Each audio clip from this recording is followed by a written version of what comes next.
So Abner, I have literally stepped off a plane and made it home, and there has been a lot of things going on this week with Google. We've had some impressive new features unveiled at MWC.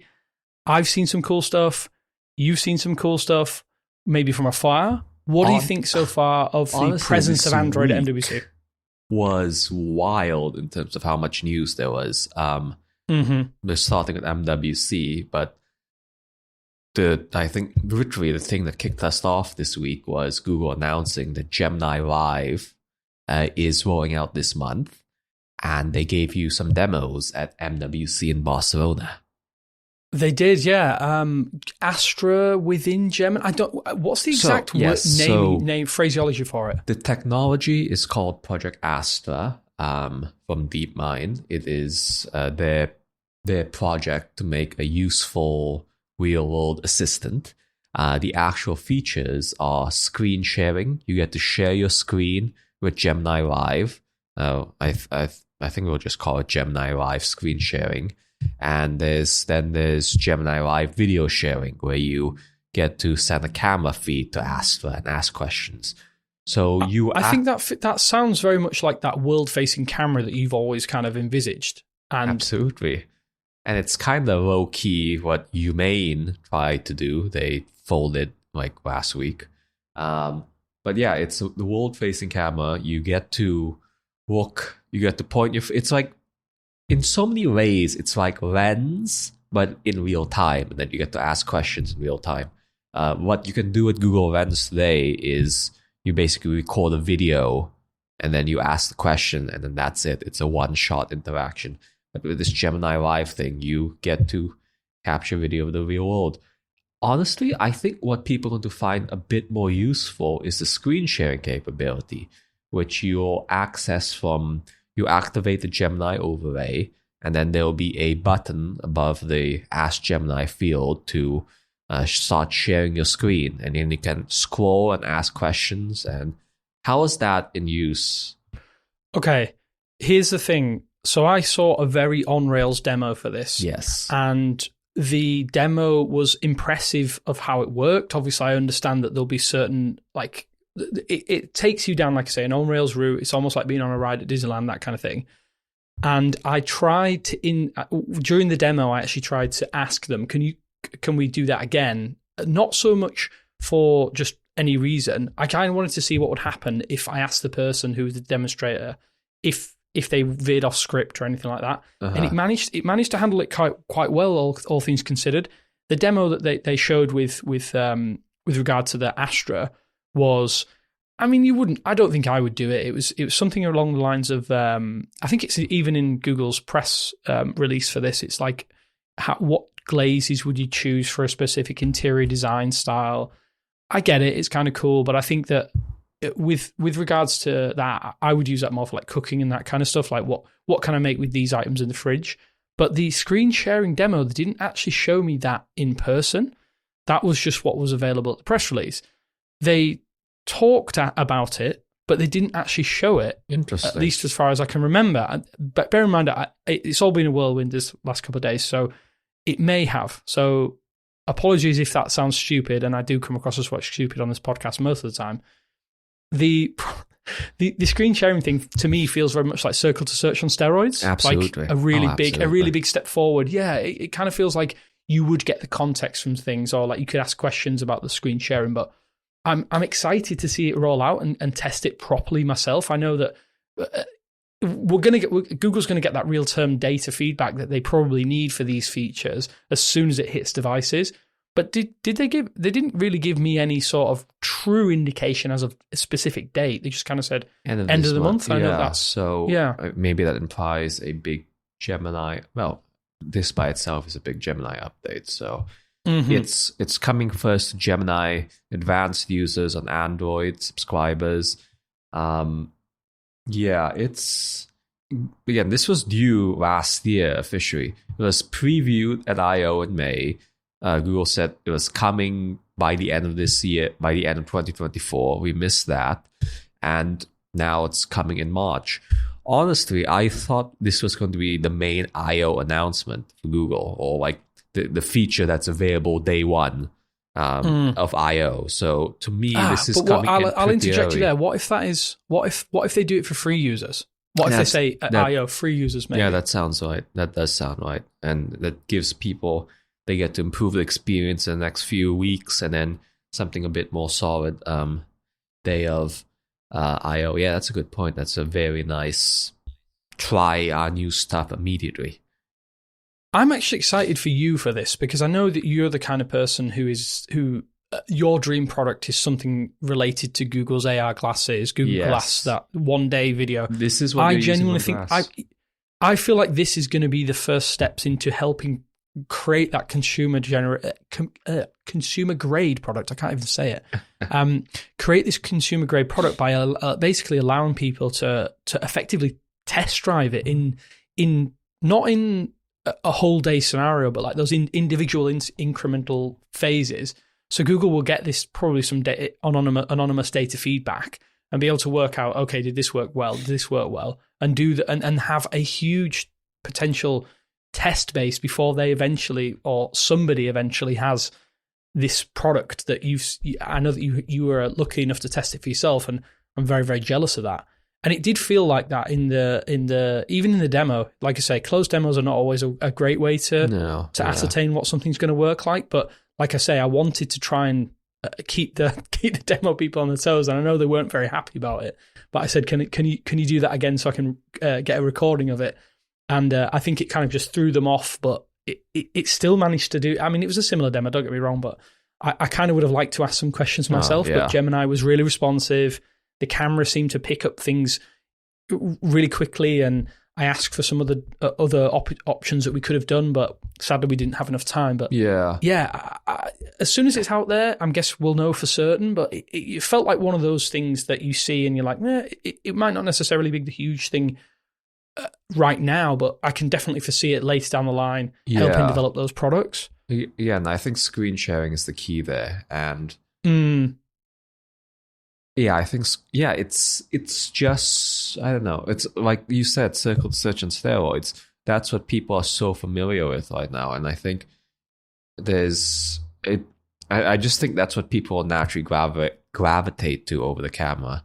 So what else did you see at the show? At MWC, I saw some. Let's go over the Google things first. Let's go over the Android presence this year felt like, and I haven't been to MWC for a while. I've watched obviously remotely and we've had people go. Ben has been a couple of years in a row now. It definitely feels like Android was a really front and center this time around. It felt like it was more so than it has been for a long time. We've seen a lot more like other OEMs introducing these Gemini features. What I will say is, I went to the Techno booth. I got to see that super slim phone. As a concept, I really liked it. But what I will say is that they are running all of their Ella. I guess it's just a cheap knockoff. And that's a really rude way of saying it, but a really cheap knockoff version of their AI assistant. It's powered by Gemini 1.5 Flash, which I didn't know until their keynote. Their introduction of Ella into their software was actually really well done. It felt like a really good step in between what we're seeing with other OEMs out there, trying to do things with like maybe not under the Gemini branding, but it is under the surface. I really love that they've introduced Circle to Search to their new cam online. I like to see that we're seeing these Chinese OEMs introduce these features that we kind of associate with Western devices. And I really like the animations and stuff. That was just one thing that stood out. A few other things. Some of the concepts, sadly, I wasn't able to see some of the Samsung concepts, like that kind of crab foldable. I don't know why. I don't know if the device broke or if it was just overheated. It left. I went to the booth, went to Samsung Display. It wasn't there, which was a shame. I'd like to see some cool stuff like that. But in all honesty, it felt like the biggest announcements had already been done ahead of time. Mm-hmm. And I do wonder, I mean, being slightly negative, I do wonder how long the bigger OEMs are going to use this as a launch pad for their products. I think Google can do it because it's almost like all of their partners are there in one space and they can announce these things. And it felt like Google was doing a little bit more, how would I say it? They were being really diplomatic about the stuff they've announced. It's all Gemini focused, which definitely, in some respects now, just in the cold light of day, having come back and seen it all, it feels like they're using Gemini as a vehicle to push Android more heavily because Gemini can be updated incrementally more so than these huge Android updates that we maybe used to before. So I am probably more positive about Gemini than I have been for a long time, having seen it, and now I feel like I understand it a little bit more. And maybe that's one of the benefits of going to these events, that you kind of get an overview of where things are going or heading. So in that respect, yeah. Sadly, I didn't see that much cool stuff. All of it feels like it's been announced before, and you can get hands on with it. But for the most part, all the devices are available. I don't know. Maybe I'm a negative person. No, it's negative absolutely. about it, but. Well, in terms of a bit something more physical, ironically, we had the feature drop the day after Tuesday. So March, Android QPR2. This is when stable. This is the final major release of Android 15 before 16 in June. And I think modes is the highlight here. There's some other tweaks here and there that people notice, like your fast pair devices appear in the Bluetooth quick settings toggle. That's something people notice. But yeah, otherwise, modes is the headlining feature, and I think people will like the customization of it. A lot of it seems to be focused towards Pixel 9, though, right, this time around. A lot of the new functionality that's coming, which is a little bit of a shame, because I do feel like maybe we could have seen a little bit more than just... Is it connected cameras? Is that one of the new features? Yeah, the Pixel 9 is only going as far as the Pixel 8 and not even the 8A, which is disappointing again. Like, I mean, it's the last update before... the last major Android update, as you alluded to, Android 15 update, before we get 16 potentially in June. I'm wondering if we're going to see more tangible stuff in the next couple of months. I genuinely don't think we are. Like I must admit, I think I've been quite negative about the Android 16 beta, and anyone who's listened to this podcast probably agrees to an extent. Yep. It feels like we maybe later in the year we're going to get some huge feature changes. I don't know. Admittedly, I think the protracted launch of Android 16 makes this all the more confusing. I don't know. Have you managed to install it? I actually didn't take a Pixel with me to MWC this year, which is the first. So I haven't actually managed to flash it on my devices. Yeah, it's the, as somebody was telling me, the best part of it's going stable is so. Yeah, again, modes, but in terms of the feature drop stuff, yeah, like you said, connected cameras, which I didn't expect this to happen. So it's officially one of the cross-device services, like with call casting and internet sharing. You once you open one of these streaming apps, YouTube, Facebook, Insta, you get this floating pill that lets you add another camera, which can be another Pixel 6 or higher, or a GoPro 10 and newer. I think we're on the 13. But yeah, this was an interesting feature. It's, I don't know, definitely geared towards creators, which maybe there's a reason they launched it. But yeah, kind of out of left field here. I like the UI. But the UI that I've seen from it looks really, really like. I mean, it's almost like the textbook pixely design, and you can see that which devices are connected and stuff. I don't have a GoPro Hero device, but I'm going to try this with a Pixel 6 or vice versa. I'll try it one way or the other and see how it works, because I think this is one of those features that, like, maybe if you have a multi-camera setup, you might want to use this. I know if you have like an action cam or something, it's going to be kind of nice to be able to connect it to your device and get a live view like that. I don't know. I'm not an action cam user, but maybe if this expands out and Google makes it available to more other brands, I guess it definitely could be quite useful. There's like a democratization of this technology. Of like, this is something that I'm sure creators have their own solutions for, and bringing it to more people. That might be interesting as boosting the Pixel's camera bona fides. Yeah, but at the same time, it's kind of strange, isn't it? Like when you think about it. So The Pixel camera has been almost like the hallmark of stills on Android for a long time, a mobile period, right? Since 2016. Yeah. So I'm really wondering if this is Google in some ways admitting that certain creators they're never going to switch to video on their smartphone, and they just want to use a dedicated camera. And at the same time, it's a good point. Does this does this diminish the video on Pixel a little bit? I'm not sure, or is it just a way to help people? Like you say, and I don't. Maybe the term creator is not right. Maybe it is creators going to use it most readily, though. I guess. But if you're going to have a GoPro Hero, do you want to stream it to your phone and then put it straight onto your platforms, or are you going to stream from your phone? I don't know. If anyone out there is someone who would do that, let us know, because I'm fascinated. Because I'm not the kind of person. I'm a dedicated camera guy, and I keep all of it on the dedicated camera. And using something like a GoPro to stream to my phone, to stream to the internet, feels like insane to me. So that's the camera stuff, the main one anyways. So I think the other tentpole is satellite SOS expanding beyond the US. Outside of the continental US, you have Alaska, you have Hawaii, you have Canada, you have the UK, and you have Europe. It's a nice thing to have. Being able to contact emergency services. It is. I think that was the one thing where I was a little bit worried that, not worried, that's the wrong way to describe it, but if you look at the way that Apple allowed satellite SOS, I think it's globally on their iPhones, but don't quote me on that. We saw in the previous developer beta releases for QPR that it did enable satellite SOS, or at least the onboarding process. So if you're in the UK, I think UK and Europe, I think that's a really nice thing. In Canada specifically, I feel like it seems a bit weird sometimes that some things come to the US and then don't go to Canada. Yeah. Obviously, I know that there must be some crossover with cell services and satellite services there. So that's I think that's nice, especially if you're doing a lot of hiking or anything like that. You can kind of, at least you have a backup on a potential backup, which is a good thing. Do you know if it's still limited in terms of the years that you get it, like you 2 do years. with the Pixel 9 series? 2 years. Oh, well, that's good enough for most people, I guess. Yeah. And there's no plans about fees on that. I feel like I'm asking you in real time. No, nobody has talked about it. I don't think Apple has talked about it either. What Apple ended up doing is they extended it a year, I believe, rather than get into how people are going to pay for it. So we shall see.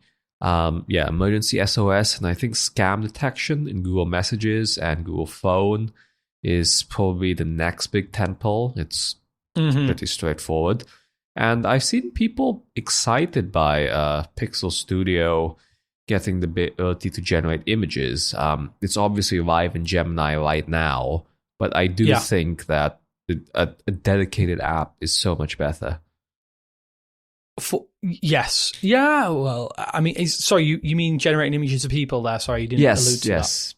People generation. Yeah. I figured what you meant. You said image generation. I was like, I'm pretty sure they've been doing that for a long time now. Yeah, I mean, are you the kind of have you used Pixel Studio for a while? I got to say, I don't think I've used Pixel Studio in about 4 months. I use it as a gallery because it's kind of fun to scroll through it. It updates every single day. But I think the actual feature I'm using is the sticker cropping. You get to pull things out, make a sticker, access it in Gboard sticker pane. That's, I think, probably the most wide use case. I would like to see how this works. Again, I need to flash this OTA on my device and just work out how it's going to work for me, basically. I think there's a lot of things where they seem just like those quality of life additions. In general, though, do you think this feels like a feature drop that, I don't know, for people to get excited by? Because obviously, just looking at what functionality is going to come to older devices, does feel like a little bit like the 8, specifically the 8 series feels like a little bit left behind. I don't know. They really should have Pixel I'm a little bit soured in my mouth. The taste is a little bit soured in my mouth with that. Yeah, so the issue is that the 8 series is running Gemini Nano and the Pixel 9 series is running Gemini Nano with multimodality. That multimodality is the key in terms of being able to do all this visual stuff. Yeah, but yeah, it's... I don't know, this feature drop is... par for the course, I'd say, in terms of it's nothing too major. There will be some features that people benefit from, but I don't know. It could be, again, it's modes. It's ironically, the big aspect of this feature is the Android OS itself, and even Google acknowledged it this time. I guess with any major update, this is probably something that in some ways is a strength and a weakness of the feature drop system, in my opinion, is that we have these updates where people expect huge sweeping changes, massive amounts of features, and maybe Google did that initially because when did we first have the feature drop? So we had the first Pixel feature drop with the Pixel 4. If we look at it, this is mainly for anyone out there who's wondering, why do we not get anything with feature drops? This is my theory at the very least. So when the Pixel 4 launched, we had Android 10. I think when you compare Android 10 to Android 15, the amount of functionality that has, in theory, the amount of functionality you can add has diminished year over year over year over year. So I feel like we're at a point now where the functions that we're getting are almost value adds. So maybe looking at that connected camera feature, they're nice value adds. They're not necessarily those killer things that people really think that they want. And then at the end of the day, for most people, these updates are only going to be fixing bugs that they potentially had anyway. So, I don't know. Sorry to put a negative spin on it, but I think a lot of people maybe necessarily have their hopes up, and it isn't going to work. It isn't necessarily going to work like that indefinitely because there's only so much you can do before we end up every single phone is exactly the same, every feature set is exactly the same, and it definitely feels like we've reached that point, at least in my opinion, probably since Android 14, and so the feature drops feel less, they're not important, that's maybe not the word to describe it, less weighty. I don't know. It's a quality of life stuff that, again, like you were alluding to, that it's a nice, I think, tentpole headlining features, they'll always be reserved for the new phone. That's just a give. That's how any of this works. But yeah, it's always nice to see updates, though. Obviously, of course it is. But the best thing is that we haven't even talked about it yet. The Pixel Watch managed to get some features as well. Yes, and I think that's pretty important that we get Pixel Watch features, because there's not many of the smartwatches that can get updates like this because they don't have their own equivalent of a feature drop. Yeah, so again, the OS is probably reading. Well, so let's start with the feature drop. We already knew loss of pulse detection was coming to the US. The Pixel 3, we get menstrual health. Then we get Pixel Watch 2 auto bedtime mode, and all of them get improved step tracking. That's clear health focus, that kind of stuff. But we're getting Wear OS 5.1.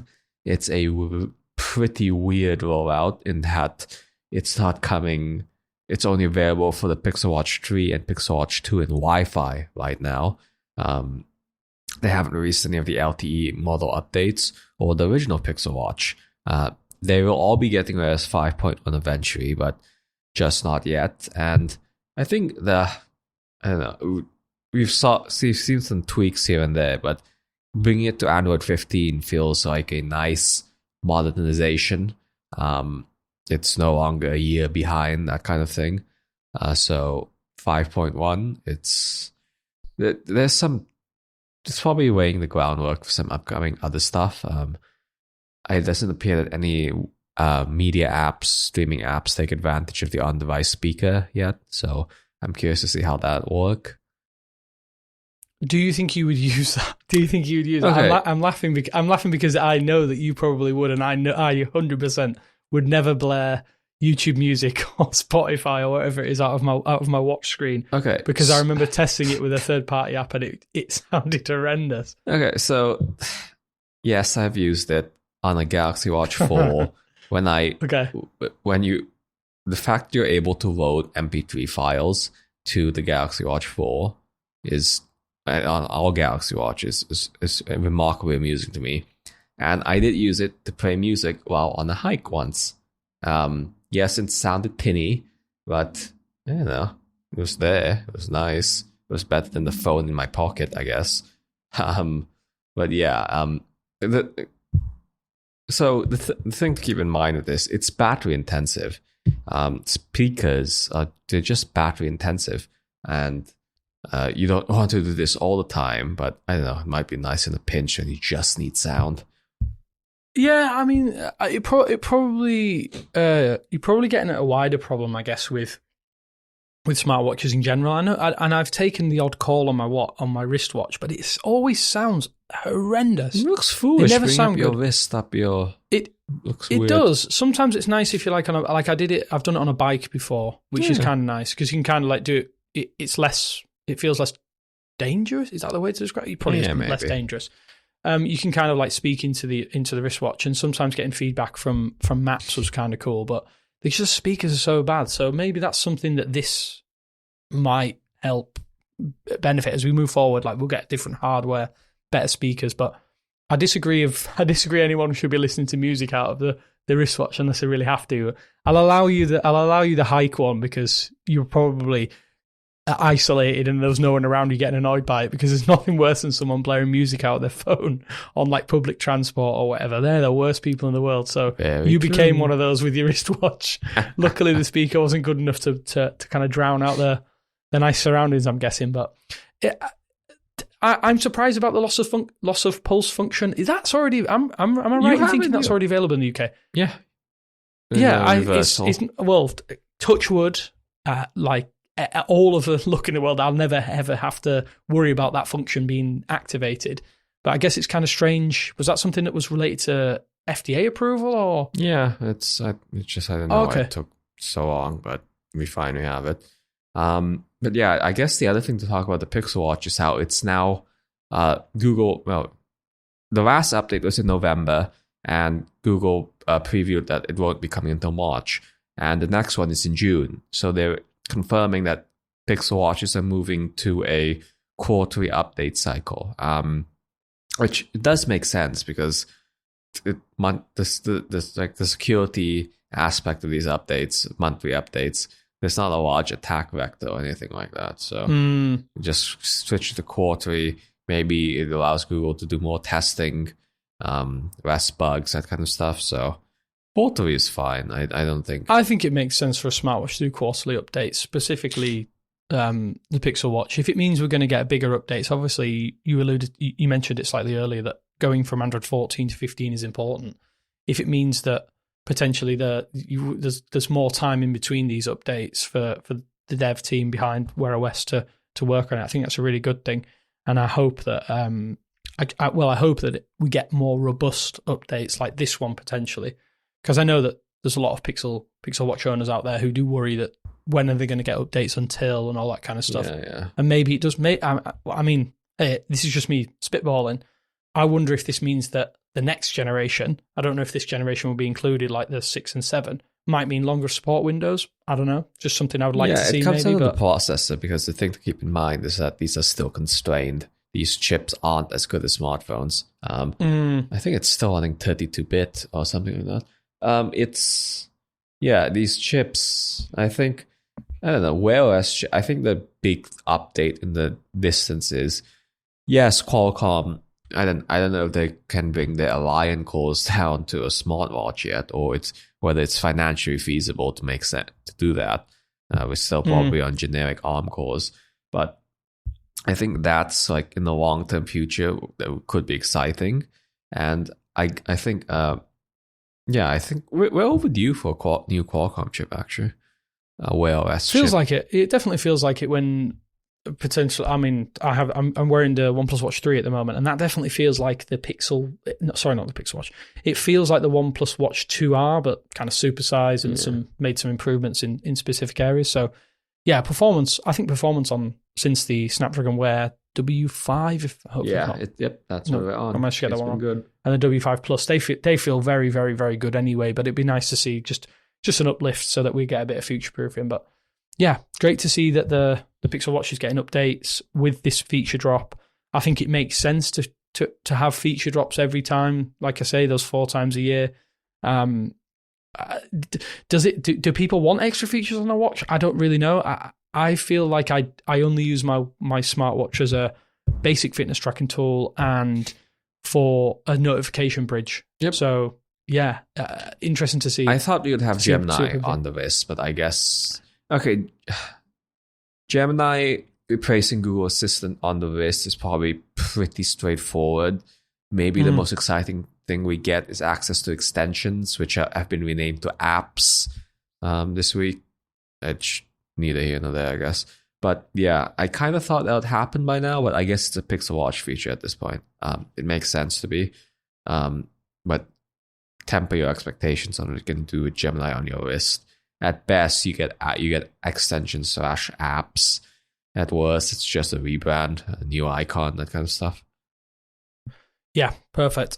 I think it's everything's rolling out right now. All of these updates are available. If you've had any problems, actually let me know. I always like to know if people are having problems with these updates, because it's something that does happen. It introduces bugs.